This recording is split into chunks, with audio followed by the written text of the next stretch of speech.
এই মিলন ব্যাডমিন্টন খেলতেছ নাকি? ভাই আসসালামু আলাইকুম। ভাই আসেন আসেন, খেলেন খেলেন ভাই। না না, আমার একটু কাজ আছে। খতম। এই বল মার, বাইরে বল মার। আমি এবার মালয়েশিয়া থেকে টুর্নামেন্ট শেষ করে আসলাম। এই তোমাদের মধ্যে ভালো খেলেছে। হ্যাঁ আমি মোটামুটি ভালো খেলে, আপনি দেন। আবে সালে এদেরকে আমি কিভাবে মারতেছি। ভাই একটা স্পেস দেখা। ওই স্ম্যাশ দাও। সুন্দর খেলছেন ভাই, একটা ব্যাকআপ স্পেস দেখা। ও বেকেন স্ম্যাশ। আচ্ছা তোমরা তো নরমাল আছো তাই না, তোমাদেরকে হালকা করে টিপস দেই।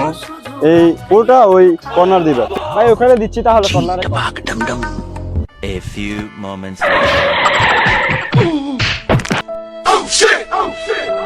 ভাই পড়ে গেছে, ভাই পড়ে গেছে। ভাই ভাই ভাই ভাই ভাই ওঠেন ওঠেন ওঠেন ভাই ওঠেন। আর একটু স্লিপ করেছিল, তেমন কিছু হয়নি। ভাই ব্যথা পাইছেন ভাই? না না না না, এইগুলো আমরা ইনডোরে খেলি তো, এই মালয়েশিয়াতে ইনডোরে খেলি, এগুলো একটু হালকা চলবে, কোনো সমস্যা হবে না।